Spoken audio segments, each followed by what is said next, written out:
Let's get one thing straight right from the start. Genesis chapter 1 is not about the age of the earth. I know, it's been dragged into all kinds of arguments. It was never designed to settle young earth, old earth, science versus faith, but frankly, those debates completely miss the point. Genesis 1 is theological bedrock. It's the architectural blueprint for the entire biblical story. It's the foundation, and if you get the foundation wrong, the whole structure gets wobbly. So let's get it right. Here's our mission today. First, we'll lay out the Bible's grand strategy, its four-act structure. Then, we'll decode the 5 foundational truths that are baked right into the design specs of Genesis 1. After that, we'll look at the catastrophic intrusion that fractures that perfect design. Then, we'll trace the divine Reconstruction project that unfolds across the rest of the Bible. And finally, we'll see how the story ends by perfectly fulfilling its beginning.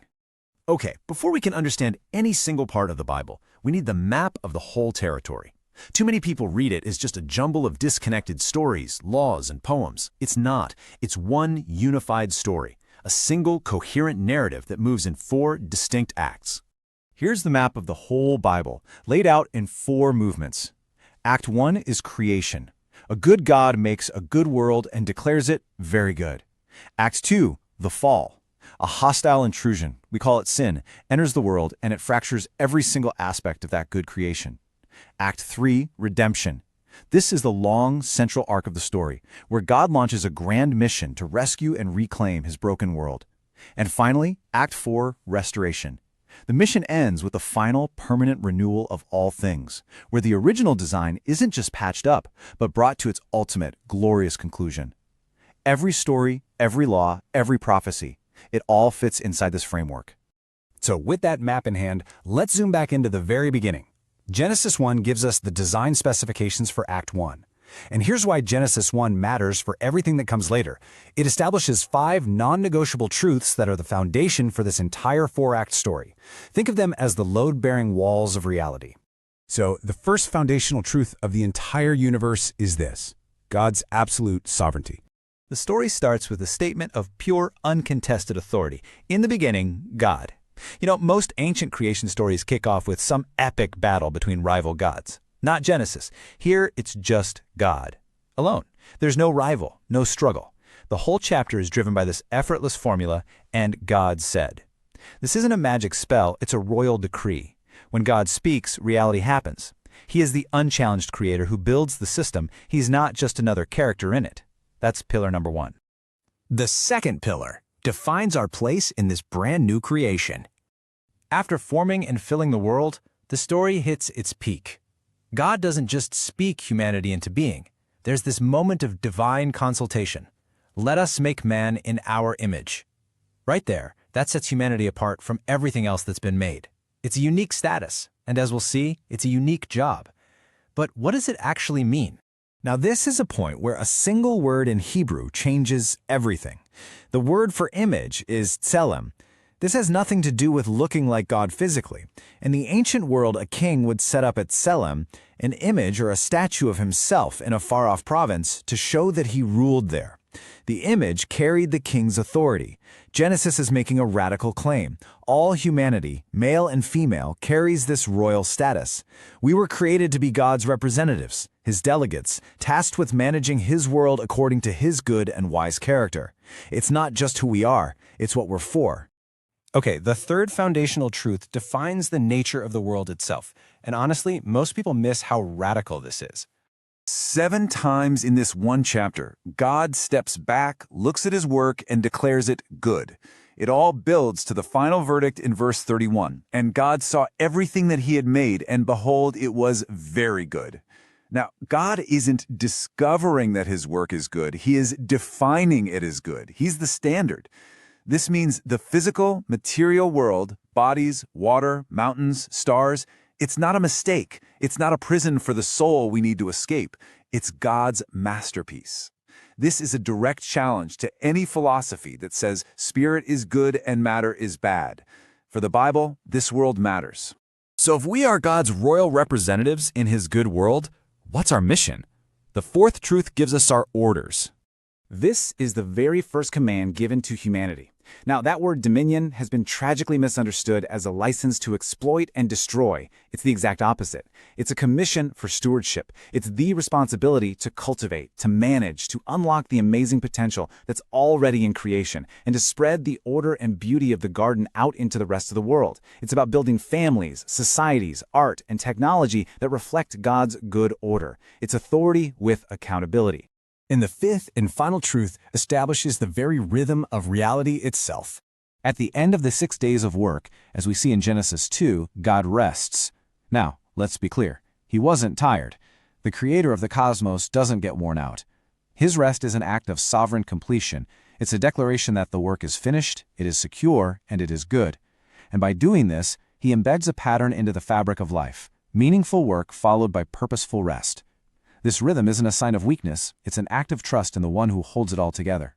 So there's the blueprint: a sovereign God, a world he defines as good, and humanity placed as royal stewards to manage it all within a rhythm of work and rest. It's a picture of perfect harmony.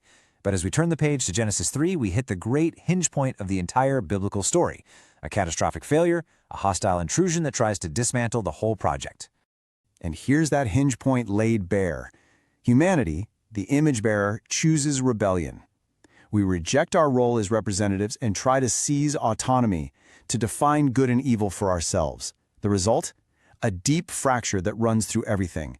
God's design of order is met with chaos. His gift of life is met with the grim reality of death. The purpose of meaningful work gets twisted into frustrating toil, and the goodness of creation is marred by a curse. Every single one of those 5 foundational truths gets turned upside down. And this brings us to the core thesis, the key that unlocks the rest of the Bible. If you get this, you get the whole story. Creation is good. Sin is intrusion. Redemption is reconstruction. This one sentence explains the problem, and it defines God's solution. From this moment forward, the rest of the Bible, from Genesis 4 all the way to Revelation, is the story of that reconstruction. It's the long, patient, and unwavering mission of God to deal with the fracture of sin and rebuild his good creation. And he's not scrapping the original project. He's redeeming it from the inside out. We see this plan unfolding in stages. God calls one man, Abraham, and promises that through his family, all nations will be blessed, a direct reversal of the curse. Then he rescues that family from slavery in the Exodus, a powerful display of his commitment to redeem. He gives them the law at Sinai, a blueprint for how a redeemed community can once again live as his representatives. And through the prophets, he promises a future king who will finally deal with the root of the problem, the human heart itself. This whole plan reaches its climax with the arrival of Jesus Christ. The New Testament calls him the second Adam. He is the ultimate agent of reconstruction. He is what the first humans were meant to be, the perfect, flawless image of God. He confronts the fracture of sin and the curse of death head-on, succeeding exactly where the first Adam failed, and he launches the final phase of God's reclamation project. The life, death, and resurrection of Christ are not an escape plan to get us out of a bad world. They are the decisive, central act in the mission to restore a good one. Because the core truth remains: creation is good, sin is intrusion, redemption is reconstruction. This brings us to the final act: restoration. And this is where we see the incredible, deliberate symmetry of the Bible. Now watch the bookend. The story doesn't just trail off, it intentionally loops back to its beginning, showing us that the reconstruction project has been brought to its perfect completion. Just look at this parallel. In Genesis, a river flows out of the Garden of Eden. In Revelation, a river of the water of life flows from the very throne of God. In Genesis, humanity is kicked out and barred from the tree of life. In Revelation, the tree of life is restored, available to all, for the healing of the nations. The end is a direct and powerful fulfillment of the beginning. And here's the crucial takeaway. The end of the story is not an escape to some cloudy, immaterial heaven. It is the final perfection of the material creation. It's the original blueprint from Genesis 1, with all its goodness and purpose finally brought to its glorious, unshakable, permanent conclusion. The reconstruction is complete. So this is the story of the Bible, from the first page to the last, all built on this foundational truth. It's the declaration that God's good world, though seriously damaged by a hostile intrusion, is the subject of a divine reconstruction project that will not, cannot fail. So we land on this question. If you stop seeing the Bible as just a rule book or a history text or a book of inspirational quotes, and you start seeing it as the coherent story of a grand reconstruction project, how does that change the way you read every single part of it? And maybe more importantly, how does it change the way you see your own role in that story, as an image bearer, called to join in the work of restoring God's good world?